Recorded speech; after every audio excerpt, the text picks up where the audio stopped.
good though to be able to sit and discuss, with somebody that's going through the same thing. This is a lifesaver to be able to. Yeah, it's like a little outlet that you have to. Yeah, so it's good to see you all here. So I am going to just talk about Caddo Council on Aging, the services we provide.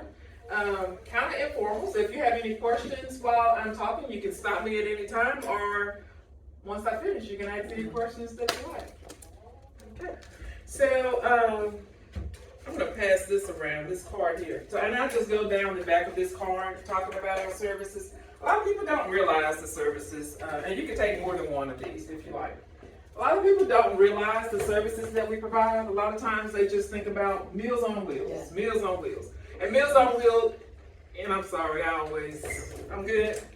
So Meals on Wheels is our largest program. And I may not go in order of what's on the back of that card. But Meals on Wheels is our largest program. With the Meals on Wheels, we provide meals to seniors in Caddo Parish. It doesn't matter if they're inside the city limit or if they're in the rural part of the parish. We provide the meals. They get 4 meals per week. They get 5 meals per week. Sorry about that. But we deliver 4 days per week. So we deliver Monday through Thursday. On Thursday, the person gets a hot meal, and they also get a frozen meal that's for that Friday. We do have an assessment process that the person has to go through if somebody's interested in getting the meals delivered to their home. You would call our office to get someone signed up, and we just take basic information on that first phone call. Then after we get the basic information, somebody will call you back, schedule a time to do an assessment, and that's where we'll have somebody either come into your home, just depending on the circumstances, and sit down and talk to you to see what all of your needs are, or they may do it over the telephone. That assessment process allows us, besides us finding out what other services that we may be able to assist you with, it also allows us to do a scoring system. We do have a waiting list for our Meals on Wheels program. So once that assessment is over, it kind of determines your place on the waiting list.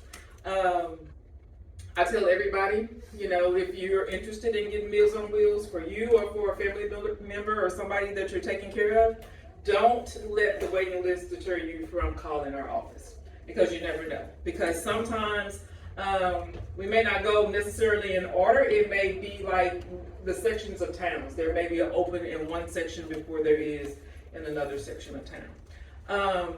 It is based on need. It's not based on income. So we look at the need of the person needing the meals when we determine who we're adding to the current list. That meal is real important. We have volunteers that also help us deliver meals. So if you all are looking for a little something to do, maybe with your spouses, sometimes to get them out of the house, we do look for volunteers on an ongoing basis to help us deliver meals. It takes about an hour to deliver, and it helps the person that's receiving the meal, but it also helps that volunteer. We get a lot of volunteers that volunteer because they think that they're giving back, but after they form those connections with the individuals that they're delivering to, they see how much it also assists them. And then we have some seniors that are like veterans, and they have a lot of stories, a lot of history. So it's just good for them and the volunteers to form that one-on-one bond. But we also use paid drivers to deliver the meals also. Okay, so that's our Meals on Wheels program. In addition to Meals on Wheels, the other services that we provide to individuals that are in the home, we have a housekeeping service, and we also have personal care. So if anybody needs assistance bathing, showering, getting dressed, that's our personal care service. The housekeeping is a very light housekeeping, but the main goals for the housekeeping service is to make sure that there's no clutter. Make sure that the bathrooms, the important part of the houses, are clean. The bathroom, the kitchen, the bedroom area. Right now, we're providing 8 hours per month to individuals that are on that service. So the attendant goes in, and we ask that the senior person that's receiving the service make a list, so it's easy for the attendant to know what needs to be done that day. So say if you want somebody to clean your bathrooms, you would put down clean the bathroom, and they would go in and clean everything in the bathroom. The bedrooms, they'll change the linens. If they have times, they can even start laundry for the person. And then It's a very good service because it's also another way, and I didn't say this with the Meals on Wheels, but with Meals on Wheels, besides getting that meal, it's also like a check for that person to make sure that their wellness and that they're okay. And it's the same thing with this homemaker personal care. Sometimes we get people that go in and the seniors forget what the purpose of the person that's coming into the home, because a lot of times they don't see anybody else. You know, they may be lonely. So when the attendant comes, some of them tend to want to sit down and talk and visit, and then they use a lot of their time. So we try to remind them to kind of stay on task. That way they can make sure that the services that they need is provided, but they can also kind of talk, you know, in between the person cleaning, so they can also receive socialization. Then we have our caregiver respite program. With the caregiver respite program, that is for anybody that is taking care of a senior citizen. It could be a husband taking care of a wife. It can be a daughter taking care of her mom. We even have it reversed, where we have a mother taking care of her daughter that we're helping. The mother is like in her 80s and the daughter's in her 60s, but due to health reasons, she needs assistance taking care of her daughter. It is a relief service, so when the person calls in and asks for the service, that a caregiver schedules the time that they want somebody else to come in and assist them. And basically with the caregiver respite services, you can receive basically the same services that you do with the homemaker personal care, but it is for somebody that's taking care of another person. We do have individuals that take advantage of the program, but most of the people are people that are not working. You do have to live with the person that you're taking care of. We ask you to keep in mind there is a 7-day lead time, so you would have to call in 7 days in advance to schedule the time that you need for somebody to come into your home and to assist you. We don't have any requirements or demands or say so in what the caregiver does when the attendant comes in. It's your time to step away. You know, taking care of somebody on a full-time basis can be kind of stressful. So it's up to you what you do. Some people use the time to go to church. Some people use it to go do a little me time, get their nails done, their hair. We have one person that uses it just to go outside and work in the yard because that's their relief. So we don't dictate what the caregiver does. It is up to you. It's a great program. I know that I was looking in the room there and saw that a lot of you all brought someone with you and they're in there doing army for the day. And I know that it's important for you to come to meetings like this. But this is also another way that you can come to the meeting so that you can have an outlet to talk to somebody else is by using this caregiver respite program. There's a minimum of 4 hours that you have to use at one time. And I do get phone calls from people telling, Monica, I can't use 4 hours at one time. And I'll tell them, go take a nap. Go look at Lucy. Go look at Gunsmoke. Go do something else in the other room so you can still take a break from the situation. You can be in the home and still get the caregiver service, and you're not there just right in the situation. You can step away from it for a little bit. We do still have the same assessment process, but there's not a waiting list for the caregiver respite program. So once you call and get signed up for the program, you're able to start using it once we have all the information that we need from you. The next thing on here is information and assistance, and I'm going to tie information and assistance along with our Aging and Disability Resource Center. Both of those departments, they work together, and they're the departments that when somebody calls in and somebody may say, I need assistance paying my utilities, I need assistance with my rent. Do you know of anybody that can help me? A tree has fell on my house. Different things. We've gotten phone calls, can't take the trash can out to the curb. Who do I call? So we have information about different resources that are available in the community. It may not be a resource that we provide at Caddo Council on Aging, but it's just information to make life easier for seniors. It's very frustrating. I know it is for me. If I have a problem or issue at home, I don't want to call 5 different numbers. Right. I want to be able to call the person that's going to assist me. So the ladies, what they have done is try to pinpoint exactly who to call. Sometimes we may give 3 different numbers because, say, like for rent assistance or utility assistance, We may give 3 different numbers because one agency, and we don't know about it, may be out of funding. But if we give you 3 numbers of agencies that provide that same assistance, then you can just call those 3 agencies to get the assistance that you need. The other thing that this department does is, right now with Medicare open enrollment, all the commercials, we hate them, everybody hates them. But we are the resource that's there. If you have any questions about Medicare, if anybody's approaching Medicare age, the ladies have been trained by the Department of Insurance, and they know all the answers about Medicare. They can tell you anything about the parts of Medicare, the Part A for hospital, B for your doctors. You know, if you're looking to try to make a decision about whether you should stay on original Medicare and you want to change to Advantage plans, they can go through it and do a comparison for you so you can see. A lot of people make mistakes when they're looking at Medicare. You know, sometimes they look at the cost and they don't look to see if their doctors are covered. We know now all the commercials, they talk about dental and the eyes, you know, but it's a good idea to call your dentist to see, you know, if you're thinking about switching to a plan, make sure that the doctors that you're seeing and the dentist that you're seeing accepts this Medicare, because you don't want a product that you got because you were trying to save money and then it costs you more money in the end. The ladies can help you with that process, give you information so that you can make a knowledgeable decision.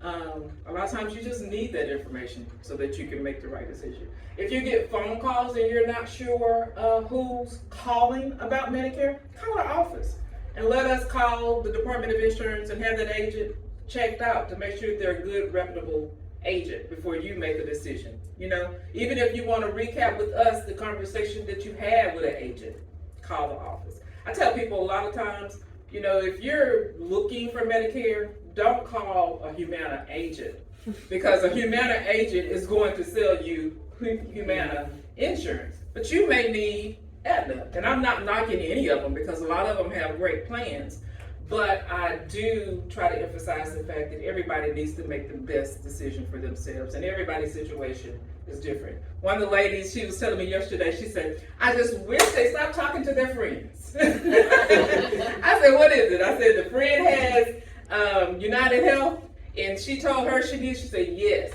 She said, and now they're making her job hard, because what we do is the Part D prescriptions. If you have the Part D under the original Medicare, we're doing the comparisons to see if anything's changed and see if there's a better plan for you. She said, I do the comparisons, and then they go compare it with their friends. And they said, well, she has this. And I told, well, ma'am, you don't have the same prescription. So everybody's situation is different. Everybody's situation is different. So you just have to keep that in mind and kind of listen to the ladies, because we don't guide you in the wrong direction. We don't get commissions for anything that we, you know, advise somebody to do with their Medicare. So we don't have any meat in the game, as they say. You know, we don't have anything to benefit from it. Our benefit is to make sure that you receive, you know, the best care and that you're getting the best plan that's right for you. So just keep that in mind. If anybody needs assistance with their Medicare, to call the office. The other thing, that department, they do a lot of different things. Right now, if you know of anybody that needs a ramp, we're working with the parish of Caddo. And if you live in Caddo Parish and you need a ramp, then the parish of Caddo is paying to have the ramps built. And Caddo Council on Aging is the agency that's doing the administering of the program. So there's an application process that you have to go through. You would call our office, ask for an application. There is some extra documentation that you have to send in to prove, you know, that you own the home. And then you have to also show like your income and the need based on your age that you really need the ramp. It's a really great program. We thought when it started 2 months ago that all the money would be gone in a month, but we still have the funds available for people to get ramps if they need it. They also help with the fans in the summer times. You know, the heat, it gets really hot here in Shreveport in Louisiana. So during the summer, we accept fans so that we can pass the fans back out to anybody that may be in need. We have a lot of people that are on our Meals on Wheels list that don't have the central air conditioning. They have like window units, and they need the fans to help circulate the air. We've also passed out fans to seniors when the air conditioners go out, because in the midst of the summer, it takes a while for the repairman to come. So if you call us and tell us that your air is out, then you can come to the office and we'll assist you with the fans that you need, to help circulate the air until the repair person comes. And a lot of times those people just bring those fans back after the air is repaired. So that department does a lot of things, gives out a lot of information, a lot of resources. We also assist in signing people up for coupons to shop at the farmers market in the spring. And it's just a way to get fresh produce. You can go to the market, shop, get whatever you like. They also do the food boxes if you want to get signed up to get a food box. Even if you're getting a food box from the food bank, this is another food box that's provided by the Department of Agriculture, and that way you're able to get 2 food boxes from 2 different agencies. I tell people, don't be ashamed about, prices, everything, inflation is so high now, So any assistance that you can get, it's okay to get that assistance. A lot of people, we've learned that the people that don't want the assistance are, more than likely are the ones that really need the service. I remember this one lady from Meals on Wheels, and deliver her a meal, and she would always say, "Is it anybody else that needs this meal?" And she really needed it herself, but she wanted to make sure that everybody else was taken care of before she received that meal. So, a lot of times there are programs out there that can assist you so that you're not faced with unexpected expenses, like with your prescriptions or with the utility bills that may be higher than normal now. So always keep Caddo Council on Aging in mind if you're in a predicament, or if you know of anybody that may be in a predicament, and ask them to call our office. The other program, our ombudsman program. This is where we have ladies that have been trained by the state, and they make regular visits to the different nursing homes and assisted livings. It's not just in Caddo Parish, it's in the 7-parish area, but they make those regular visits to make sure that the rights of the individuals in the nursing homes have not been violated. A lot of times people think that when you are admitted to a nursing home that you no longer have rights, that you can't have a say in your care. But as long as you're mentally competent, you still have the right to make the decision. It may not be the best decision, but it is your right to make your decision. I don't make the best decisions for me sometimes, I give the example, there may be a diabetic that loves to eat out of the vending machine. Well, that's that person's right. It may not be the right thing, but it is that person's right. Before they went into the nursing home, they were still going to the store buying the same items. It still affected their health, and it's their right. So the ladies are there to make sure that their rights are not violated. They're also there to investigate abuse that may happen in the nursing home, or neglect, whether it's physical abuse or it may be financial abuse that they investigate. They're always there to, a lot of people think that we're always there just for the residents, but we're also there for the nursing home, because sometimes the administration at the nursing homes, they have issues, and they need the ladies to just sit down with the residents and their families so that everybody can come to the table, so that they can have a conversation to see what works best for that resident. So it's a really good conversation, a really good resource to have the ladies on your side, and we have different ladies that are assigned to different nursing homes. And then we have our senior centers. With the senior centers, we collaborate with the City of Shreveport, and the City of Shreveport has senior programs. And the city provides the employees and the recreation. They also have equipment that individuals can go there and work out. They have like the treadmills, and they do different chair exercises, and they invite the public to come. So you can go there for the recreation, but we provide a meal to the person that's going. It's the same meal that the individuals would receive if they were at home receiving the Meals on Wheels for our programs. There's not a waiting list for the meals that are served at the congregate site, so it's always a good place to go if you're looking for socialization, and you also get a hot lunch. And it's a nutritious meal in addition to that.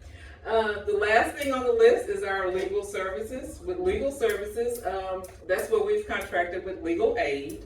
And if anybody has any legal issues And they don't do like major cases or anything, but like minor things, like if you're having a issue with your landlord, or maybe being evicted, the power of attorney, wills, and things like that. That's what they're there for. We refer a lot of people, if they just have a question about a legal issue, then we refer them to legal aid. We have the money and we provide the contract to legal aid, and then they provide the services to anybody in Caddo Parish. There is a phone process that you have to go through. So sometimes you may call and you don't actually talk to an individual the first time that you make the phone call, but somebody will call you back and address the need that you have. Okay. So that's a short, quick overview of Caddo Council on Aging and our services. Does anybody have any questions or want more information? No, I live in Bossier. So that's a good point. So there's a Council on Aging in every parish. For the most part, They do mostly this. they do most of this. So the things that the Bossier Council on Aging, they don't do is the ombudsman, the visits to the nursing homes, because Caddo Parish covers that area.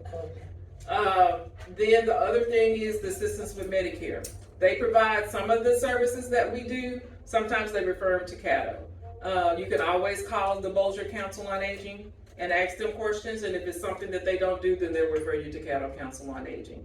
Depending on the circumstances, you know, we have people from Bossier and the different parishes call us, and if it's something that we can't assist them with, then we'll direct them to that Council on Aging.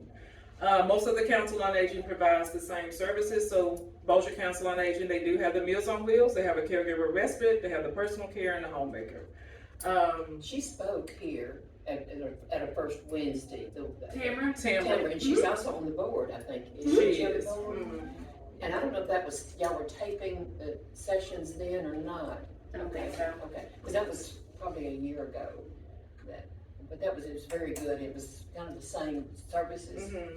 One thing I'd like to know is where are your senior centers? So I have a list. That's an They excellent have a way to lot. get out with, There's a lot. that one that. That is a good way, because Yeah. you can take the person, you know, Yeah, with you. and that way they see, they have somebody else to talk Yeah, to. that's true. To spin their tails with. They do. They do. I do. So that's a list, and what I tell people to do is look to see and find the place that's closest to where you live, so it'll be convenient.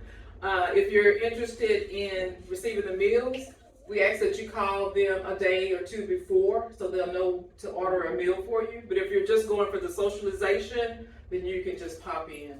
Okay. Yes. Well, a lot of them, they have different activities. You can call the individual center that you're interested in going to and ask them to either mail you or go over the list of activities Okay. that they may have going on at the time. Is it also online anywhere, you think? So their activities, it may be on their website since it's City of Shreveport. Yeah. So it may be on their website. We list on our website, like if we're having activities at one of the centers, we'll list it on our activity page on our website.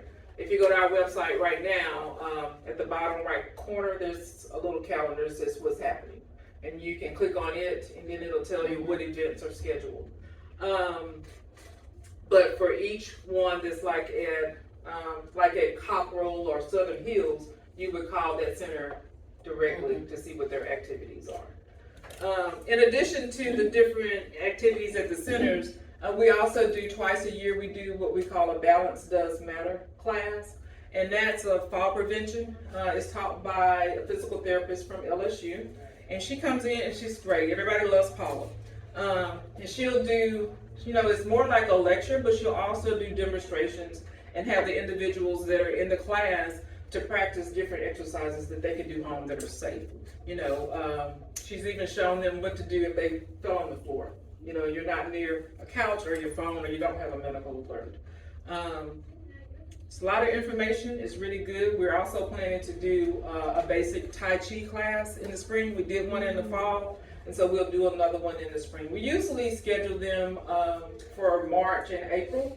We haven't scheduled them yet, but that'll be on our website also when we schedule those classes. You have a question? Yes, so you said that the caregiver thing, it's a minimum of 4 hours at a time. Mm-hmm. Is there a maximum of per month, or how many hours per month So can they per year, you get 120, and it's our fiscal year, so it's July through June. The Okay. caregiver gets 120 hours. It's up to them how they use it. Some people Okay.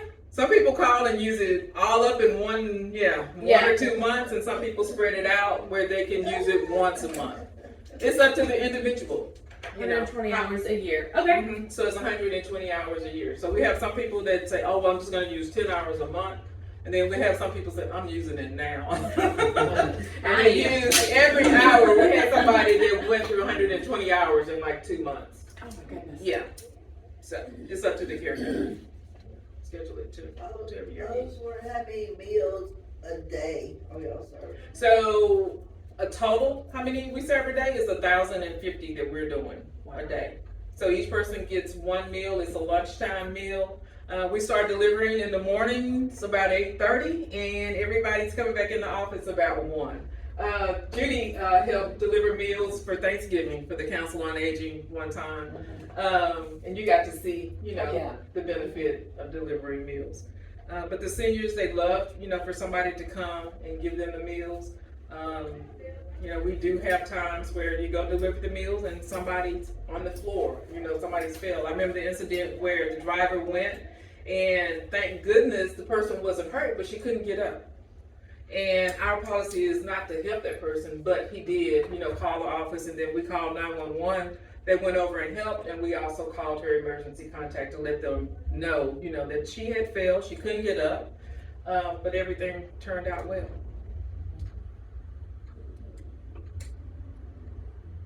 Anybody have any other questions? Well, I have a question. Some time ago, I heard somebody speaking of running online. I don't know who it was now, but they talked about minor home repairs being done by an agency. So it's not the Council on Aging, but the City of Shreveport, their Community Development Department, starting in the summer times, they take applications for minor repairs to homes in Caddo Parish. I know right now that office is closed because they had an issue with flooding. Don't know when it will reopen, but we refer individuals to the City of Shreveport. If it's something just like out of the ordinary and needs attention, and the senior, doesn't have the resources to pay for it, like we had somebody call in and somebody had broken into their home. And so the door was unsecured. She didn't have the resources to call for somebody to come and do that, and we worked with Shreveport Volunteer Network, and they went out and did it. And the Shreveport Volunteer Network, they're really good at assisting us. We try to monitor the calls that we give them because we don't want to overload them, because a lot of times seniors don't have the finances to do a lot of light repairs. But in emergency situations, we will contact them to assist the person. And some of the churches will do that as well. I know, probably one of the reasons that there's ramp money left is that Asbury Methodist had a huge, and Broadmoor Methodist also participated in the ramps and building ramps. They did, because that's who we were That's referring. Okay. Yeah, we referred to that church, and actually they're the ones that are building the ramps now through this ramp program, but they are getting reimbursed for it. So they are kind of backlogged because we gave them 26 people, and so it takes a while. They did recruit First Methodist in Bossier is going to assist them with building the ramps. So. Simple Church is also a great one too that'll help with repairs and light repairs and things like that. Okay. They can they have a great community outreach program. Okay, that's good to know. So you learn things when you go Oh out. yeah. We had a friend. He actually got hit by a car and had to have a ramp into his house, and so they bought all of the wood and the supplies and everything. And my husband and his friend built the ramp. Yeah. And see, that's one thing about the nonprofits in Shreveport. Everybody works together because I know from Caddo Council on Aging, and I'm sure everybody else, we figured that if we can assist another nonprofit or, provide a resource or help one of their individuals, everybody's working together to make the community better. It takes more than just one agency, so everybody has to work together. I really like the thought of doing the volunteer work on the meals, because that is an outstanding opportunity to get David out of the house and go do something like that. Yeah. It is. It is, it's good, and it doesn't take that long. You know, when you come to our office, pick up the meals, it takes about 45 minutes. Yeah. Then you bring the equipment back that the meals are in and the book, and you're done for the day. Mhm. That's if you just deliver meals. But if you go and you chat, you know what I'm saying? It may take a little longer because we do have, you know, you get to know the people that you're delivering to. Some of them are pretty chatty, and some of them just want the meal. It just Yeah. depends on who you're delivering to. Yeah. Mine tends to be chatty with any stranger you see. Mine is too, so we need to get the two of them together, and they'll tell all kinds of stories. Yeah. I remember the stories that they used to tell. So I do have, I'm gonna pass these out. These are whistles. You never know, you may need a whistle to, you know, it's for your keychain. It has Caddo Council on Aging on there. If you ask. I mean, it's a good, we were giving it to our volunteers when they were delivering meals. You know, if you needed assistance, you know, you blow the whistle and it kind of. Someone, I forgot who it was that was telling me that when, if you have a loved one That's that not gonna falls be better. like in the shower or something, Yes. and you can't, they're not hurt, but you can't lift them up, that you don't call 911, that you call your local, the fire district in your area. Yeah, we call the fire And- department. That's in your area, and they will come do that. Yeah, you know, Shreveport and I don't want to quote it, but the city, the police department has a non-emergency number also. I want to say it's 673-5173, but I'm not sure. Yeah, because I'm going from memory. 7300, 7300? Okay, yeah. okay. But anyway, you call that number if you know it's not an emergency, and then they will also come over and assist someone with getting up. But just make sure that it's not emergency. Don't assume. So. Yeah, it's, Before my aunt passed, she knew every fireman in Vivian, cause they came over all the time. Yeah. We had somebody. Friends are here. Yeah, we had somebody to follow at an event we had, and she didn't want us to call, and we talked her into it by saying, you know how handsome those firemen are, so hey, you gotta get somebody to come pick you up. That get to look at somebody that looks good. So well, fortunately, we paid, I think the city of Freeport last year or for this year, for ambulance service. First time we've ever done it, and it was certainly worthwhile. Worthwhile. I had to use it recently, and we used it before this time, and it was like $182 to go from my house to the hospital, which was less than a mile. yes, And so that made me wake up and and use that. use it and pay for the membership of it. And so we did that, and it was really nice because they were there, golly, within about 4 minutes. And I thought that was. That is a good service, especially I know that if you don't have that service and you call and it's not really an emergency, then you will get charged if they transport someone. And it's only $35 a year. Yeah, so it's worth it. It's worth it. Mhm. Yes, definitely. Yeah. All right. Well, thank y'all so much. We appreciate it. Thank you, Ms. Monica. Oh, you're